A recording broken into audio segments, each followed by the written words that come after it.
ازيكم يا حبايبي عاملين ايه؟ هنعمل النهارده مع بعض وصفة الكشري المصري بس بطريقة سريعة شوية. هنحط 3 حلال على النار، حلة فيها مية بتغلي عشان المكرونة، وحلة فيها معلقتين سمنة ومعلقتين زيت عشان نحمر الشعرية، وحلة هنحط فيها الصلصة عشان تتسبك. انا حطيت مع مية السلق بتاعة المكرونة معلقتين زيت ومعلقة كبيرة ملح. كان عندي 3 انواع مكرونة كده من كل نوع، يعني متبقي شوية من كيس، فبجمعهم علشان الكشري. يكفي 3 انواع حلوين قوي.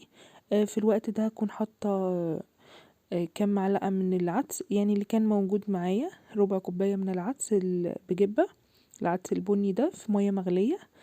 والشعرية هنا معانا كانت اتحمرت، ضفت عليها كوبايتين من الرز المغسول المتنقي ومغسول كويس قوي، ضفت ملح وضفت وبعدين هضيف معايا العدس المنقوع، هيكمل سواه مع الرز عادي خالص. هنقلب كده نشوحهم مع بعض لمدة 3-4 دقايق كده بسرعة، يتشوحوا مع بعض علشان ياخدوا تحميصة كده حلوة علشان ما يعجنوش. وبعدين هضيف كوبايتين مية سخنة، وهضيف مرق الدجاج، وهقلب الرز تقليبة كده بسيطة، وهغطي عليه، واول ما يبدأ المية تغلي معايا هقوم مهديه عليه خالص. هنا المكرونة كانت بتتسلق والصلصة قربت تخلص، المكرونة خلاص كانت اتسلقت والرز خلاص بيتشرب، والصلصة لسه برضو معانا زي ما هي. يعني لما تعملي كل حاجة في نفس الوقت ما بتحتاجيش وقت كبير خالص. الرز هنا ما شاء الله كان استوى حلو خالص زي ما انتم شايفين، مفلفل اهو، مش معجن خالص ولا اي حاجه. هنغطي عليه بقى ونسيبه لحد ما نعمل الدقه بتاعتنا. انا بزود كميه الدقه شويه علشان اللي يعني هعمل منها دقه، والباقي هضيفه على الصلصه علشان ايه، هي واحد اصلا يعني. المفروض ان احنا التوم ما يتحمرش معانا بزياده، فانا لقيته متحمر قوي فغيرته وعملت تومه تانية خالص. حطيت زيت وحطيت عليها 3 معالق توم، وحطيت عليها كمون، وبعدين حطيت عليها خل ومية، وحطيت عليها معلقتين من الصلصة. هي دي الدقة بتاعتنا، وطبعا الملح.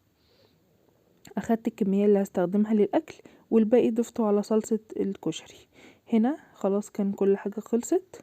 ضفت الرز كده الاول، الرز بالشعرية بالعدس، وضفت عليها المكرونة.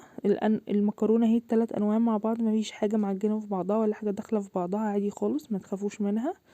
الحقيقة انا كنت عايزة اعمل كشري الحلة الواحدة، وبعدين قلت بلاش مجازفة يعني، او ملهاش لازمة، عشان لو حبيت ان انا استخدم الرز ده في فتة او في حاجة تانية لو اتبقى منه حاجة، وعشان برضو لو المكرونة اتبقت منها حاجة تتاكل لوحدها مع صلصة، عشان الاولاد طبعا ايه مش هيحبوا ياكلوا نفس الاكلة مرتين. هنا خلاص ده وقت التقديم بقى. ده بقى كشري من غير بصل، عايزة تعملي بصل اعملي، انا يعني مناكلوش ببصل. عايزة تنقعي حمص، ده طبعا هيحتاج يتسلق من قبلها، بس طبعا ممكن برضو تحطيه في حلة ومش هياخد معاكي وقت خالص. زي ما انتم شايفين كده الشطة كمان بتاعة الكشري سهلة قوي. معلقة كبيرة زيت، معلقة كبيرة شطة، ممكن تحطوا معاها معلقة سلطة او لا، ده اختياري. قطع طماطم وقطع فلفل حامي، والف هنا على قلبكم.